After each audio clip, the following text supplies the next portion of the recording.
Hello दोस्तों, आज हम देखने वाले हैं प्राइम वीडियो पर हाल ही में रिलीज हुई Malayalam mystery suspense thriller movie Sutravakyam. Movie काफी इंटरेस्टिंग है। स्टार्टिंग में ऐसा लगता है कि नॉर्मल सी कहानी है, लेकिन क्लाइमेक्स आते आते जो मिस्ट्री खुलती है वो दिमाग हिला देने वाली है। तो चलिए बिना देर किए शुरू करते हैं। मूवी की शुरुआत होती है बालाघाट जिले के एक छोटे से गांव से। स्कूल के अंदर बच्चे पढ़ाई कर रहे हैं, लेकिन उनका ध्यान किताबों में नहीं बल्कि जल्दी से जल्दी क्लास से भागने में है। इसका कारण था जेवियर इसी गांव का एक पुलिस ऑफिसर है जो पुलिस स्टेशन की छत पर बच्चों को ट्यूशन पढ़ाता है और स्कूल की क्लास से ज्यादा बच्चों को जेवियर की कोचिंग पसंद थी। बच्चे किसी न किसी बहाने से स्कूल से निकल जाते और सीधा पुलिस स्टेशन पहुंच जाते। इसी बीच निमिषा नाम की स्कूल टीचर काफी परेशान थी क्योंकि बच्चे उसकी क्लास छोड़कर जेवियर के पास भाग रहे थे। निमिषा ये बात प्रिंसिपल रोज मैरी के सामने लेकर जाती है और उनसे शिकायत करती है कि बच्चे उसकी क्लासेस बंक कर रहे हैं। इधर हम अखिल नाम के एक स्कूल स्टूडेंट को भी देखते हैं, काफी चंचल, काफी चिल, पढ़ाई से ज्यादा मस्ती में रहने वाला लड़का। अब जेवियर के पास एक पिता अपनी बेटी को लेकर एडमिशन के लिए आता है। एडमिशन करवाकर वो बाहर निकलते हैं और सीधे निमिषा मैम और रोज मैरी मैम से टकरा जाते हैं। निमिषा मैम मुंह टेढ़ा लेती है और फिर दोनों मिलकर जेवियर के पास जाती हैं। वो उसे बताती हैं कि उसकी ट्यूशन क्लासेस की वजह से बच्चे स्कूल की पढ़ाई छोड़ रहे हैं। जेवियर को ये बात बिल्कुल पता नहीं थी, उसे कोई आइडिया ही नहीं था कि बच्चे ऐसा कर रहे हैं। वो तुरंत मान जाता है और कहता है कि वो बच्चों को समझा देगा, आज से कोई भी स्कूल की क्लास बंक नहीं करेगा। जेवियर अपनी क्लास में आता है और सभी बच्चों को डांटता है, कहता है कि आज से कोई भी स्कूल की क्लास नहीं छोड़ेगा और अगर ऐसा दोबारा हुआ तो वो उन्हें पढ़ाना बंद कर देगा। इसके बाद क्लास शुरू होती है और हम देखते हैं कि जेवियर कितना अच्छा टीचर है। हंसी मजाक करते हुए बच्चों को इंटरेस्टिंग तरीके से पढ़ाता है। यही वजह थी कि बच्चे उसकी क्लास भागकर आते थे। तभी जयसूर्या नाम का कांस्टेबल आकर बताता है कि थॉमस मास्टर आए हैं। जेवियर जयसूर्या से अनवर को ऊपर भेजने के लिए कहता है और खुद नीचे जाता है। थॉमस मास्टर गांव के बहुत ही रिस्पेक्टेड इंसान थे, सभी उन्हें जानते थे, सभी उनकी इज्जत करते थे। आज वो एक शिकायत लेकर आए थे। उनके साथ एक आदमी भी था जिसके चेहरे पर चोट के निशान थे। थॉमस बताते हैं कि कुछ लोग खराब चिकन का मांस गांव के कुएं में फेंक रहे हैं जिससे पानी गंदा हो रहा है। जेवियर उस जख्मी आदमी से पूछता है कि ये चोटें कैसे लगी। वो बताता है कि जब वो कुएं की तरफ जा रहा था तब उसने एक टेम्पो देखा जिसमें ढेर सारा वेस्ट मीट था और लोग उसे कुएं में फेंक रहे थे। जब उसने उन्हें रोकने की कोशिश की तो उन्होंने उसे काफी पीटा। जेवियर तुरंत उस टेम्पो का नंबर पूछता है और अपने कांस्टेबल को उसे ट्रैक करने को कहता है। इससे साफ पता चलता है कि जेवियर कितना एक्टिव ऑफिसर है, हर शिकायत को सीरियसली लेता है और अपनी ट्यूशन क्लासेस और पुलिस की ड्यूटी के बीच बैलेंस बनाए हुए रहता है। अब एक और कैरेक्टर का इंट्रोडक्शन होता है, आर्या भी जेवियर की कोचिंग आती है, लेकिन इस बात का जिक्र जरूरी है कि आर्या का बड़ा भाई विवेक पुलिस वालों से नफरत करता है। इधर अखिल और आर्या को साथ देखा जाता है, दोनों एक दूसरे को बहुत पसंद करते हैं। स्कूल के बाद अखिल आर्या को उसके घर के सामने तक छोड़ता है, लेकिन जैसे ही आर्या घर पहुंचती है विवेक उसे पीटने लगता है क्योंकि उसने आर्या को अखिल के साथ देख लिया था। दूसरी तरफ अखिल के घर पर उसके पिताजी उसे बियर ट्रैप सेट करना सिखा रहे हैं। ये ट्रैप जंगली सुअरों को पकड़ने के लिए होता है जो फसलों को तबाह कर देते हैं। अखिल ध्यान से सब सीख रहा है। अगला दिन क्रिसमस का दिन है, बच्चे सेलिब्रेट करने के लिए तैयार हैं। अखिल आर्या का इंतजार कर रहा है और आर्या आ जाती है, लेकिन अखिल देखता है कि आर्या के चेहरे पर ढेर सारे जख्म के निशान हैं। वो समझ जाता है कि विवेक ने उसे दोबारा पीटा है और ये देखकर अखिल का दिल भर आता है। इसी बीच निमिषा मैम जेवियर के पास आती है। वो विवेक के खिलाफ कंप्लेंट लिखवाना चाहती है। वो बताती है कि विवेक आर्या को बुरी तरह पीटता है और ये पहली बार नहीं है। विवेक आर्या से तब से नफरत करता है जब से आर्या पैदा हुई, क्योंकि आर्या विवेक के 18 साल बाद पैदा हुई थी और इस उम्र के फर्क की वजह से लोग विवेक का मजाक उड़ाते थे। कैसे मजाक बनाया जाता था ये आप समझ ही सकते हैं। जेवियर कहता है कि वो विवेक को संभाल लेगा। अगले सीन में जेवियर उसी कुएं के पास जाता है जिसमें लोग वेस्ट फेंक रहे थे। वो उस कुएं को बंद करना चाहता है ताकि गंदे पानी और बदबू से कोई बीमार ना पड़े, लेकिन एक प्रॉब्लम थी, वो कुआं मंदिर के बिल्कुल पास था, इसलिए उसकी बहुत ज्यादा इंपॉर्टेंस थी। दूसरी तरफ शहर से एक नई लड़की आती है, बेट्सी। वो कनाडा से अपनी आंटी शर्ली के पास आई है। बेट्सी स्कूटी से जा रही होती है, लेकिन पुलिस वाले उसे रोक लेते हैं क्योंकि स्कूटी पर नंबर प्लेट नहीं है और लाइसेंस भी कनाडा का है। पुलिस स्कूटी जब्त करके स्टेशन ले जाती है। पुलिस स्टेशन में विवेक को बुलाया जाता है। जेवियर ने खुद बुलाया था। विवेक अकड़ में आकर पूछता है कि उसे क्यों बुलाया गया है। जेवियर गुस्से में आकर विवेक को एक जोरदार थप्पड़ मारता है और कहता है कि उसे बहुत अच्छे से पता है कि ये थप्पड़ क्यों जड़ा गया है। आर्या को आइंदा न मारे, वरना अगली बार सिर्फ थप्पड़ नहीं होगा। विवेक चुपचाप बाहर निकल जाता है। बाहर विवेक की मुलाकात शर्ली से होती है, जो अपनी भतीजी बेट्सी की स्कूटी लेने आई है। दोनों एक दूसरे को पहले से जानते हैं। विवेक पूछता है कि वो यहाँ क्या कर रही है, तो शर्ली बताती है कि अपनी भतीजी की स्कूटी लेने आई है। इसी बीच शर्ली विवेक को बेट्सी की तरफ इशारा करती है और विवेक की नज़र बेट्सी के साथ खड़े अखिल और आर्या पर भी पड़ती है। दोनों को साथ देखकर विवेक का गुस्सा फिर से उबलता है। इसके बाद विवेक अपने काम पर जाता है। हमें पता चलता है कि वो मैथ्यू नाम के एक आदमी का ड्राइवर है। मैथ्यू देखता है कि विवेक काफ़ी उदास है, तो उससे वजह पूछता है। विवेक बताता है कि उसके साथ शुरू से कुछ भी अच्छा नहीं हुआ। उसने सोचा था कि वो इस गांव से दूर जाएगा, कहीं जॉब करेगा, लेकिन कुछ भी ऐसा नहीं हुआ। वो फंसा हुआ महसूस कर रहा था। इधर स्कूल में बच्चे आते हैं, लेकिन तभी अचानक एक बच्चा असेंबली में बेहोश हो जाता है। फिर एक और बच्चा गिर जाता है। दोनों को तुरंत हॉस्पिटल शिफ्ट किया जाता है। जेवियर भी वहां पहुंचता है और बच्चों से पूछता है कि आखिर हुआ क्या उन्होंने कुछ ऐसा खा लिया। बच्चे बताते हैं कि वो चुपके सिगरेट पीते हैं और उनका एक अड्डा भी है। लेकिन यहाँ एक अजीब बात सामने आती है। उस अड्डे के नीचे एक घर है जहाँ से धुआं निकल रहा था और उस धुएं की स्मेल बहुत अजीब थी। जेवियर उस अड्डे के बारे में पूछता है और बच्चों को सिगरेट छूने से मना कर देता है। अब सीन आगे बढ़ता है। आर्या का बर्थडे है और ट्यूशन में उसका बर्थडे बहुत अच्छे से सेलिब्रेट किया जाता है। रात में आर्या एक जगह आती है जहाँ अखिल ने उसे बुलाया था। अखिल ने वो जगह बहुत खूबसूरती से सजाई है, लाइट्स, फूल, सब कुछ। आर्या खुशी से बेहाल हो जाती है। दोनों सेल्फी लेने लगते हैं। मौका रोमांटिक हो रहा है, लेकिन तभी विवेक वहां आ जाता है। उसका गुस्सा देखते ही बन रहा है। वो पहले अखिल को बुरी तरह पीटता है, घूसने और लात मारने का कोई इम्तिहान नहीं छोड़ता। फिर वो आर्या को भी बेरहमी से पीटता है। इस बार आर्या काफी ज्यादा जख्मी हो गई, चेहरे पर खून रिस रहा था, जूते के निशान पड़ गए थे। ये दृश्य देखना काफी मुश्किल था। इसके बाद कुछ दिनों तक आर्या ना स्कूल आती है न ट्यूशन। अखिल भी टेंशन में रहता है। तभी अजमल नाम का एक बच्चा जेवियर को आकर बताता है कि एक रात एक आदमी उसकी छत के पास से कूदा था, लेकिन उसे पक्का नहीं पता कि वो कौन था।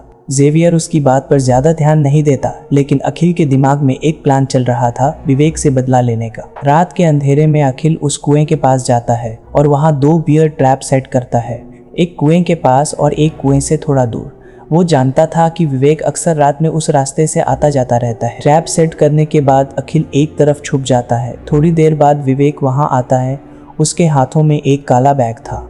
वो एक ट्रैप से बच जाता है, लेकिन कुएं के पास जो दूसरा ट्रैप था उस पर पैर पड़ जाता है। ट्रैप की चपेट में आते ही वो बैलेंस खो बैठता है और सीधा कुएं में गिर जाता है। गहरे कुएं में गिरकर विवेक की मौत हो जाती है। ये देखकर अखिल बर्दाश्त नहीं कर पाता। वो सिर्फ विवेक को ट्रैप में फंसाकर डराना चाहता था। उसे एहसास कराना चाहता था कि मारपीट करने पर कैसा लगता है, लेकिन वो नहीं चाहता था कि विवेक मरे। पूरा खेल पलट गया था। अखिल कांपते हाथों से वहां से भाग जाता है। अब अखिल कई दिनों तक इस डर और गिल्ट से स्कूल भी नहीं जाता, ट्यूशन भी नहीं आता। एक दिन जेवियर उसके घर आता है और उसके बारे में पूछता है। अखिल की माँ बताती है कि उसकी तबीयत ठीक नहीं है। जेवियर वहां से जाने लगता है।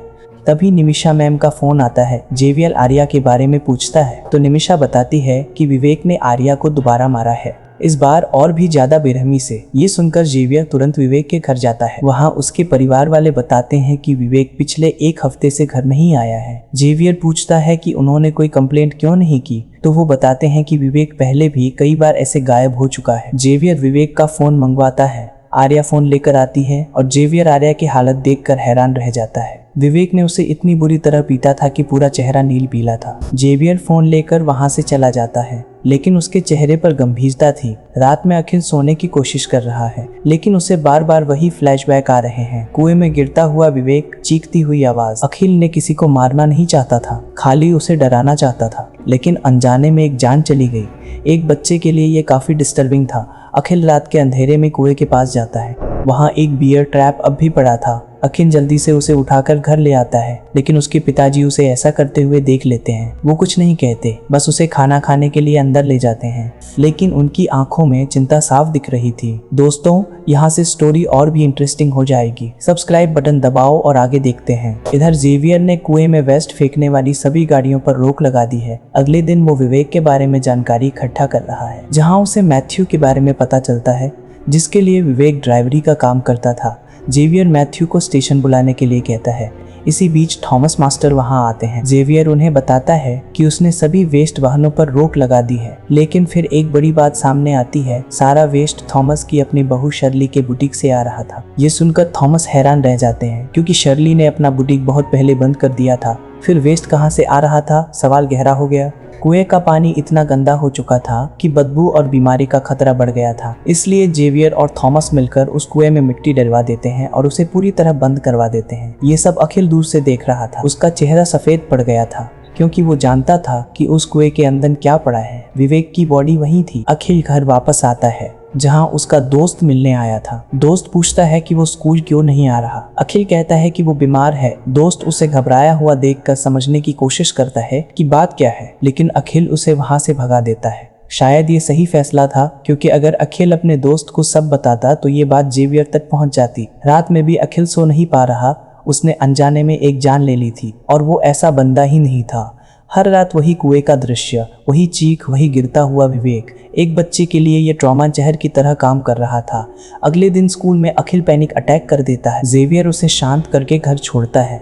इधर मैथ्यू को स्टेशन बुलाया जाता है, लेकिन वो ज्यादा कुछ नहीं जानता, इसलिए उसे जाने दिया जाता है। अब जेवियर स्कूल में बच्चों के साइंस प्रोजेक्ट देखने जाता है। अजमल ने सोलर पावर से एक हाउस स्ट्रीट मॉडल बनाया था। जेवियर को ये प्रोजेक्ट इंटरेस्टिंग लगता है और वो अजमल से कहता है कि वो इसे पुलिस स्टेशन ले आए। अगले सीन में अजमल प्रोजेक्ट लेकर स्टेशन आता है। जेवियर उसे कहता है कि उससे इस प्रोजेक्ट से कुछ काम है, बाद में ले ले। अजमल चला जाता है और तभी जेवियर की नज़र प्रोजेक्ट के बीच एक अजीब ऑब्जेक्ट पर पड़ती है। वो उसे उठाकर देखता है।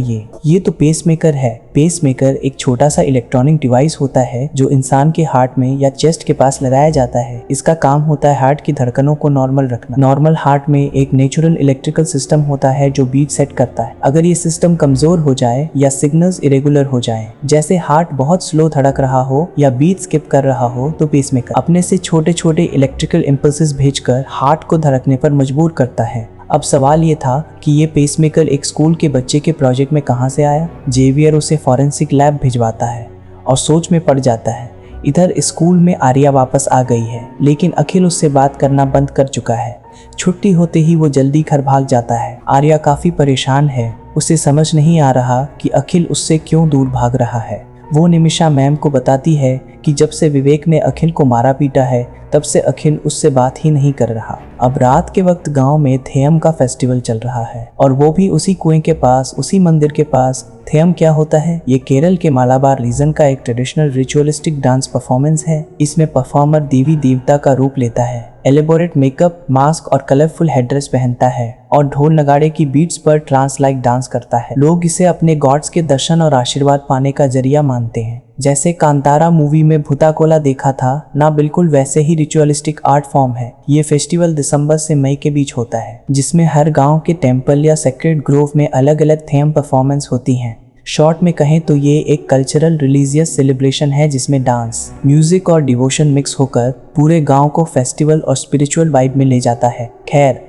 थेम के दौरान जो व्यक्ति देवता बना हुआ था वो एक एक करके सबके पास जा रहा था। तभी उसी जगह से एक आदमी को एक वॉलेट मिलता है, विवेक का वॉलेट। वो उसे जेवियर को देता है। जेवियर वॉलेट चेक करता है। अंदर विवेक की आईडी के साथ एक बिल भी थी जो किसी रेस्टोरेंट बार का था। और तभी वो देवता बना हुआ व्यक्ति अचानक अखिल के सामने आ जाता है। अखिल को लगा जैसे कोई आत्मा उसके सामने खड़ी है। डर से उसकी सांसें रुक गई और वो बेहोश होकर गिर जाता है। जेवियर अखिल को संभालता है और उसे घर छोड़ देता है। अगले दिन जेवियर सीधा उस बार रेस्टोरेंट में जाता है, सीसीटीवी फुटेज चेक करता है। विवेक उस बार के अंदर जाता हुआ दिख रहा था, लेकिन बाहर आते वक्त उसके हाथ में वही काली थैली थी जो हमने कुएं वाले दृश्य में देखी थी। और सबसे इंटरेस्टिंग बात, विवेक का बिल किसी महिला ने पे किया था। जेवियर के लिए ये एक बड़ा क्लू था। जेवियर उस बार के आसपास जांच कर रहा है। तभी अचानक अजमल उसे आवाज लगाता है। अजमल का घर उसी बार के आसपास था। जेवियर अजमल के साथ उसके घर जाता है। वहाँ पता चलता है कि अजमल ने अपना साइंस प्रोजेक्ट इधर उधर की बेकार चीजों से बनाया था और वो पेसमेकर भी उसे अपने घर के बाहर से मिला था। यहीं पर अजमल एक बार फिर बताता है कि एक रात उसके घर की छत से कोई इंसान कूदा था और ये भी पता चलता है कि यही शर्ली का बुटीक हुआ करता था। इसी बीच जेवियर को फॉरेंसिक डॉक्टर का फोन आता है। डॉक्टर बताता है कि वो पेसमेकर एक लड़की का था और उस पेसमेकर पर जो खून था उसमें एसीटोन नाम का केमिकल मिला है। डॉक्टर पूरी डिटेल्स और उस लड़की का एड्रेस जेवियर के फ़ोन पर भेज देता है और वो लड़की कोई और नहीं बल्कि बेट्सी थी। इसका मतलब था कि बेट्सी का खून हो चुका था। जेवियर तुरंत शर्ली के घर पहुंचता है जहां बेट्सी रहती थी, लेकिन वहां एक हाउसकीपर बताता है कि ये लोग तो अचानक ही कहीं चले गए। जेवियर वहां की सीसीटीवी फुटेज चेक करता है। फुटेज में बेट्सी रात में स्कूटी लेकर निकलती है, लेकिन वापस स्कूटी को विवेक लेकर आया था। जेवियर को कुछ समझ नहीं आ रहा था, लेकिन एक बात साफ थी कि विवेक इस पूरे मामले में शामिल था। जेवियर अपने कांस्टेबल से बेट्सी और विवेक के बीच के ताल्लुकात की जांच करने को कहता है। कांस्टेबल कुछ बड़ी चीजें लेकर आता है। Bank transaction details. 2 बड़े ट्रांजैक्शन हुए थे। पहला 9 लाख रुपए जो बेट्सी की पेसमेकर सर्जरी के लिए था। दूसरा करीब 3 करोड़ रुपए। ये 3 करोड़ बेट्सी के अकाउंट से शर्ली के अकाउंट में गए और शर्ली के अकाउंट से सीधा मैथ्यू के अकाउंट में, यानी मैथ्यू भी इसमें शामिल था। जब वो पुलिस स्टेशन आया था तब भोलेपन का नाटक कर रहा था। इधर आर्या भी अखिल से मिलने जाती है, लेकिन अखिल उसे भी अवॉइड कर रहा है। उसका ट्रॉमा और बढ़ गया है। जो कुछ भी हुआ उसके बाद से उसे सोने में दिक्कत हो रही है, जीने में दिक्कत हो रही है। हर पल वही गिल्ट उसे खा रहा है। जेवियर अपनी पूरी इन्वेस्टिगेशन के बाद इस नतीजे पर पहुंचता है कि बेट्सी की मौत का जिम्मेदार मैथ्यू है। मैथ्यू को फिर से स्टेशन बुलाया जाता है। जेवियर उससे बेट्सी के बारे में पूछता है। मैथ्यू भोला बनकर कहता है कि उसे नहीं पता कि बेट्सी कौन है। जेवियर का गुस्सा फूट पड़ता है। वो मैथ्यू को एक जोरदार थप्पड़ जड़ता है। उसे बताता है कि बेट्सी के पैसे उसके अकाउंट में गए थे। जेवियर कहता है कि मैथ्यू ने पहले विवेक के हाथों बेट्सी को मरवाया और फिर एक हफ्ते बाद विवेक को भी मार डाला, लेकिन मैथ्यू कहता है कि उसने ऐसा कुछ नहीं किया। बेट्सी ने उसे पैसे नहीं दिए थे, शर्ली ने दिए थे, वो भी अपने दोस्त के जरिए। जेवियर पूछता है कि शर्ली ने उसे पैसे क्यों दिए, और यहीं ये सीन कट हो जाता है। जेवियर सीधा थॉमस मास्टर के पास जाता है और उन्हें पूरी सच्चाई बताता है। क्रिसमस वाले दिन बेट्सी का खून हुआ था और वो खून उनकी अपनी बहू शर्ली ने अपने घर पर किया था। थॉमस बुरी तरह से हैरान और टूट जाते हैं। जेवियर कहता है कि वो अपनी बहू को यहाँ बुला ले। थॉमस ऐसा ही करते हैं। अपने बेटे को कॉल करके कहते हैं कि उसकी माँ की तबीयत खराब है, जल्दी घर आए। दूसरी तरफ अखिल अकेले कमरे में बैठा है। बियर ट्रैप उसके सामने रखा है। धीरे धीरे वो अपना हाथ उस ट्रैप के जबड़ों के बीच रखने लगता है। गिल्ट उसे खा रहा है। वो खुद को सजा देना चाहता है, लेकिन तभी उसके पिताजी कमरे में आते हैं और उसका हाथ छीन लेते हैं। अखिल की आंखों से आंसू बहने लगते हैं। पिताजी को सब समझ आ गया था। उनके बेटे के साथ कुछ बहुत बुरा हुआ था। सीन बदलता है। शर्ली पुलिस स्टेशन आती है और उसे कस्टडी में ले लिया जाता है। इधर अखिल अपने दोस्त को लेकर टीचर के घर जाता है और उसे सारी सच्चाई बता देता है। दोनों सुनकर हैरान रह जाते हैं। दूसरी तरफ जेवियर शर्ली से पूछताछ शुरू करता है। शर्ली कुछ बताने को तैयार नहीं है। जेवियर उसे बताता है कि उसके पास सारे सबूत है, वो झूठ नहीं बोल सकती। वो पूछता है कि उसने मैथ्यू को पैसे क्यों दिए। और दोस्तों, अब यहाँ खुलते हैं इस मूवी के असली पत्ते। शर्ली कन्फेस करती है उसने मैथ्यू को पैसे इसलिए दिए क्योंकि वो उसे पसंद करती थी। मैथ्यू को पैसों की ज़रूरत थी और वो पैसे शर्ली ने बेट्सी से लिए थे, लेकिन क्रिसमस वाले दिन बेट्सी पैसे वापस मांगने आ गई। शर्ली के पास पैसे नहीं थे। वो बेट्सी को रुकने के लिए कहती है, लेकिन बेट्सी जिद करने लगती है। बेट्सी सब जानती थी, मैथ्यू और शर्ली के बारे में सब कुछ। वो शर्ली को धमकी देती है कि वो अंकल को सब बता देगी। शर्ली गुस्से में बेट्सी को एक थप्पड़ मारती है। बेट्सी भी बदले में शर्ली को थप्पड़ मार देती है। बस इसी बीच वहाँ विवेक आ गया। विवेक ने देखा कि बेट्सी शर्ली से भिड़ रही है, तो उसने बेट्सी को रोकने के लिए एक जोरदार थप्पड़ जड़ा, लेकिन बेट्सी के अंदर पेसमेकर था। उस थप्पड़ से बेट्सी को पैनिक अटैक आ गया। उसका हार्ट फेल कर गया और वो वहीं ऑन द स्पॉट्स मर गई। विवेक डर के मारे कांपने लगा। शर्ली ने हालात संभाले और विवेक को बोली कि जैसा वो कहेगी वैसा करे। उसने विवेक को बेट्सी की स्कूटी उसके घर पर रखने को कहा, अपना फोन बंद करने को कहा और कहीं अंडरग्राउंड हो जाने को कहा। विवेक ने बिल्कुल वैसा ही किया। इसी बीच शर्ली ने एसीटोन केमिकल से बेट्सी की लाश को गला दिया और उस केमिकल का जो धुआं था उसे एग्जॉस्ट फैन के जरिए बाहर छोड़ दिया। याद है ना, बच्चों ने जो अजीब स्मेल बताई थी, वो स्मेल इसी केमिकल की थी और उनका सिगरेट पीने का अड्डा शर्ली के घर के ठीक पीछे था। इसी वजह से उन्हें वो धुआं महसूस हुआ था और उनकी तबीयत खराब हो गई थी। अब सब कुछ कनेक्ट हो गया। बच्चे बीमार क्यों हुए, धुआं कहाँ से आया, सब कुछ। 7 दिन बाद विवेक लौटता है। शर्ली ने बेट्सी की लाश को 7 काले पॉलीथीन बैग में पैक कर दिया था। विवेक को उन सभी बैग्स को डंप करने को कहा गया। लेकिन आप सोचोगे कि विवेक ने शर्ली की बात क्यों मानी? क्योंकि शर्ली ने विवेक से वादा किया था कि वो उसे दुबई में सेट करवा देगी, जॉब दिलवा देगी, और विवेक को बस यही चाहिए था, इस गांव से बाहर जाना। अब सबसे बड़ा सवाल, विवेक ने बॉडी डंप कहाँ की? जवाब है उसी कुएं में। जी हाँ, उसी कुएं में जिसे अभी मिट्टी से भर दिया गया है। लेकिन आखिरी बैग को डंप करते वक्त विवेक खुद कुएं में गिर गया, क्योंकि अखिल का वो बियर ट्रैप वहां पड़ा था। विवेक को अखिल के ट्रैप की चपेट में आकर गिरना पड़ा। ये सब जानकर जेवियर को पता चला कि विवेक कुएं में ही है। वो तुरंत कुएं से सारी मिट्टी हटवाता है और अंदर से बेट्सी की लाश के साथ साथ विवेक की भी लाश निकल आती है। जेवियर सोच में खड़ा था कि तभी निमिषा मैम का फोन आता है। वो जेवियर को सारी बात बता देती है, अखिल ने क्या किया, विवेक के साथ क्या हुआ, सब कुछ। अब जेवियर के पास कोई चॉइस नहीं था। वो अखिल को अरेस्ट करने के लिए निकलता है। अखिल के घर पर माता पिता भी मौजूद थे। जब जेवियर अखिल को अरेस्ट करने के लिए आता है तो अखिल के पिताजी सामने आकर रोते हुए कहते हैं, इसे जेल में डाल दो, खत्म कर दो। लेकिन ये तो छोटा सा बच्चा है। जेवियर के लिए ये बहुत मुश्किल था।